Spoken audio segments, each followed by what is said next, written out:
क्या वो अपनी जन्म देने वाली माँ से कोई सवाल करती, या उस पिता से जो उसके जन्म में सहभागी तो था, लेकिन उसने उसकी जिम्मेदारी लेने से मना कर दिया था, या उस समाज से जो एक अविवाहित माँ को इतना डरा कर रखता है कि वो अपनी ही कोखजाई की हत्यारिन बनने पर उतारू हो जाए। नमस्कार, मैं हूँ मोनिका आर्य और आज मैं आपको पानीपत की उस बच्चे की कहानी सुनाने वाली हूँ जिसने इसी साल जनवरी के माह में पानीपत हरियाणा में जन्म लिया था और जन्म के तुरंत बाद उसकी माँ ने ही उसे 12 फुट ऊंची छत से नीचे कूड़े के ढेर में डाल दिया था। वही कॉलोनी में काम कर, ये पूरा जो मामला है ये शिवनगर कॉलोनी का है। कॉलोनी में जो एक मजदूर औरत थी वो काम कर रही थी, सबसे पहले उसकी नजर इस बच्ची पर पड़ी। बच्ची को कुत्तों ने घेर रखा था और वो उसे इधर उधर से नोच भी रहे थे। महिला ने शोर मचाया, कुत्तों को भगाया गया और बच्ची को अस्पताल में ले जाया गया। अब सवाल ये था कि बच्ची उस कूड़े के ढेर में आई कैसे।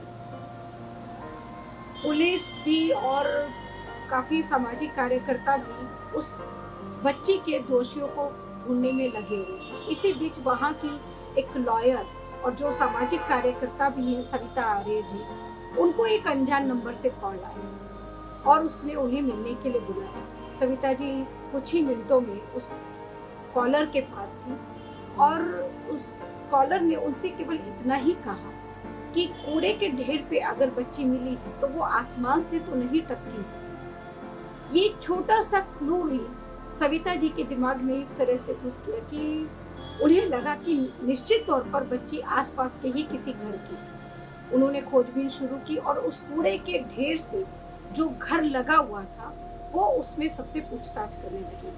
पूछताछ करते करते वो उस घर की टेरेस पर रहने वाली एक युवती के पास पहुंची। युवती ने बताया कि वो एक फैक्ट्री में काम करती है, मेरठ की रहने वाली है और पिछले 10 दिनों से वो फैक्ट्री नहीं जा रही है क्योंकि उसकी तबीयत ठीक नहीं है। सविता जी को थोड़ा शक हुआ।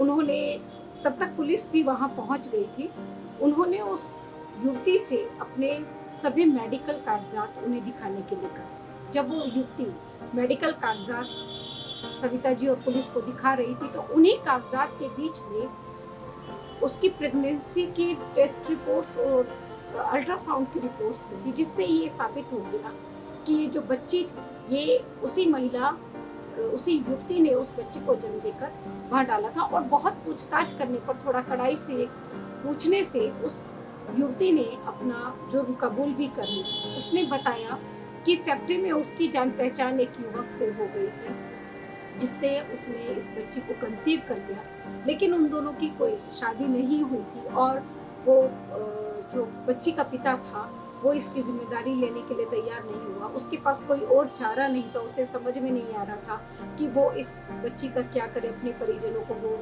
कैसे इसके बारे में बताए। तो उसने खुद अपने कमरे में ही बच्ची को जन्म दिया और एक पॉलीथीन में उस बच्ची को डालकर उन्होंने छत से 12 फीट की ऊंचाई से कूड़े के ढेर में डाल दिया। खैर, पुलिस ने केस दर्ज कर लिया है, उस युवती को अरेस्ट कर लिया गया है।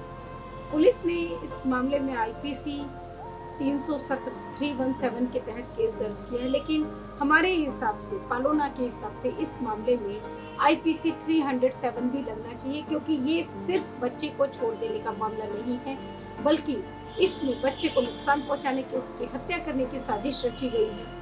इसलिए इसमें आईपीसी 307 जरूर लगना चाहिए। इसके साथ साथ जेजे एक्ट का सेक्शन 75 भी लगना चाहिए, जो कहता है कि यदि किसी बच्चे के साथ किसी भी तरह की क्रूरता की जाती है तो क्रूरता करने वाला चाहे कोई भी हो, जेजे एक्ट सेक्शन 75 उस पर लागू होगा।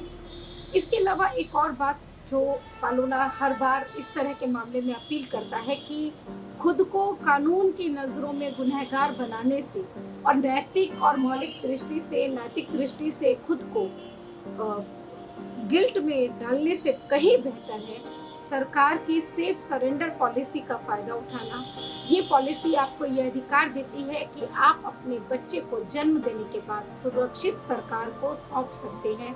ऐसा करने से आप कानून की नज़रों में भी किसी तरह के गुनहगार नहीं होंगे और आपका ये गिल्ट भी आपको नहीं होगा कि आपने अपने बच्चे को कहीं लावारिस अवस्था में छोड़ दिया या आपने उसकी हत्या का प्रयास किया या आपने उसकी हत्या कर दी। इसलिए पालोन आपसे बार बार ये आग्रह करता है कि यदि आप अनवांटेड बच्चे के माँ बाप बनने जा रहे हैं तो प्लीज आप बच्चों को इधर उधर ना छोड़ें, बच्चों की हत्या ना करें, उनकी हत्या की कोशिश ना करें, बल्कि सरकार की सेफ सरेंडर पॉलिसी, सुरक्षित समर्पण पॉलिसी का फायदा उठाएं। धन्यवाद।